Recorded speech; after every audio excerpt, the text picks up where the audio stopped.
సొంత ఇళ్ళు పేదోడి జీవితకాలపు కల. కానీ ఆ బస్తీవాసులకు 26 ఏళ్లైనా ఆ కల నెరవేరటం లేదు. 26 ఏళ్ల క్రితం వారి కోసమే నిర్మించిన ఇళ్లు లబ్ధిదారులకు కేటాయించకుండానే శిథిలావస్థకు చేరుకున్నాయి. అసలు 26 ఏళ్ల క్రితం నిర్మించిన ఇళ్లను ఇంకా ఎందుకు కేటాయించలేదు? ఇళ్ల కేటాయింపులకు ఎదురైన సవాళ్లేమిటి? ఆ గూడు చెదిరి గోడు మాత్రమే మిగిలిన వారి గోసలేంటో తెలుసుకుందాం.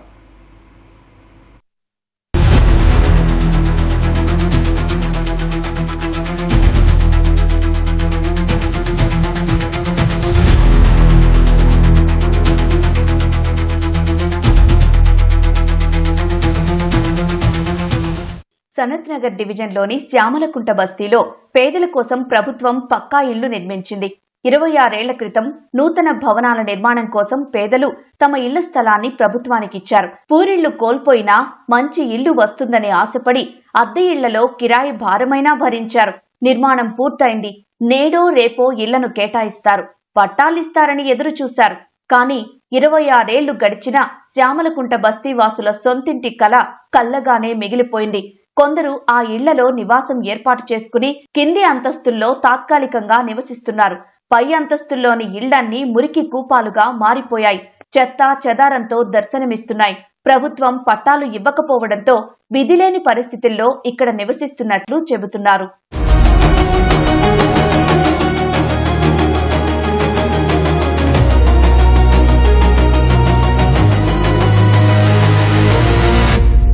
బస్తీలో నివసిస్తున్న పేదల కోసం 26 ఏళ్ల కింద వాల్మీకి అంబేద్కర్ ఆవాస్ యోజన వాంబే పథకం కింద ప్రభుత్వం గృహ సముదాయాన్ని నిర్మించింది. బస్తీలో 197 కుటుంబాలు నివసిస్తుండగా 160 ఇళ్లు మాత్రమే నిర్మించడంతో సమస్య వచ్చింది.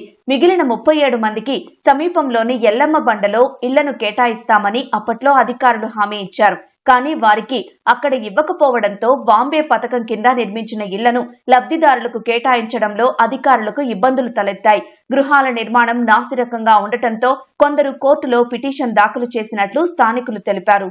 ఈ బాంబే హౌస్ స్కీమ్ కొత్తగా వచ్చిన తర్వాత అయితే 196లో 160 ఫ్లాట్స్కి ఇక్కడ వాళ్ళు అకామిడేట్ చేశారు. మిగతా వాళ్ళని ఒక 5 to 6 మెంబర్స్ని ఎలమమండం పంపించారు. అది కూడా ఫోర్సబుల్గా. మిగతా వాళ్ళు ఏంటంటే వస్తాయని ఒక ఆశలోనే ఉండిపోయారు. ఇది కట్టడంలో నాణ్యత లేకుండా ఉంటే మా పెద్దవాళ్ళు అప్పుడు కోర్టుకి వెళ్ళారు. కోర్టులో కూడా ఇవన్నీ కూడా మేము ప్రూవ్ చేశాము. అయినప్పటికీ ఇప్పుడు కూడా మా బస్తీవాసులు అందరం కూడా ఎదురు చూస్తూనే ఉన్నాం, మా సొంతింటి కల్లా నెరవేరుతుందా లేదా అనేది. అయితే మేము అధికారుల దృష్టికి తీసుకెళ్ళి స్థానిక ఎమ్మెల్యే గారి దృష్టికి తీసుకెళ్తే మీరైతే ఉండండి, ఏమొచ్చినా కానీ మేము ఉన్నాము అనే ఒక మాట ఇచ్చారు.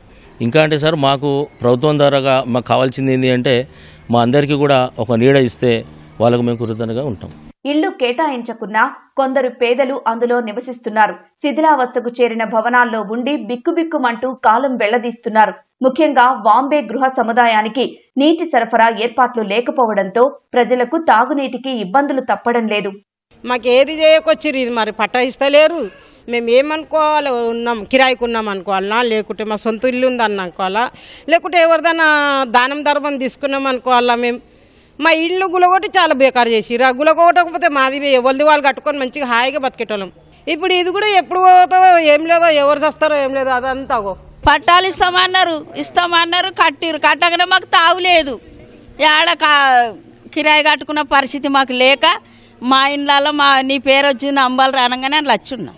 మా బాధలు ఏమయ్యో, మా కష్టాలు ఏమయ్యో ఆ దేవునికే గుర్తు. కానీ ఏం చెప్పుకుంటే గొప్పతనం కాదు. మమ్మల్ని చచ్చినోడు ఆడేటోళ్ళేడు, బాగున్నారు అనేటోడు. ఆ 3 కట్టెలకు గుడి చేసుకొని ఎట్లుంటారో ఇక మేము మా పరిస్థితి గట్టెను ఉన్నది. ఆ కూలగొట్టకుంటే మేము ఇంత బాధపడకుంటాం. ఎవరి రాళ్ళు మంచిగా కట్టుకొని ఉన్నాం మేము, కానీ కూలగొట్టిన మమ్మల్ని ఇంత పరిచయం చేసి. నాకు పట్టాలు లేవు, ముసలిలో అవుతున్నాం, సావానికైనాం. ఎప్పుడు ఇస్తారు? మేము అట్లనే ఉన్నాం. ఇలా అప్పట్లో తెలుగుదేశం చంద్రబాబు నాయుడు కట్టించిన ఇల్లే అలవాటే చేయలేడు, మేము మొండికున్నాం. 26 ఏళ్లు గడిచినా పట్టాలు ఇవ్వని ఇంట్లో ఉంటూ ఎన్నో అవస్థలు పడుతున్నామని బస్తీవాసులు ఆందోళన చెందుతున్నారు. ఇకనైనా తమకు ఇళ్లను కేటాయించి సొంతింటి కలను సాకారం చేయాలని ప్రభుత్వానికి విజ్ఞప్తి చేస్తున్నారు.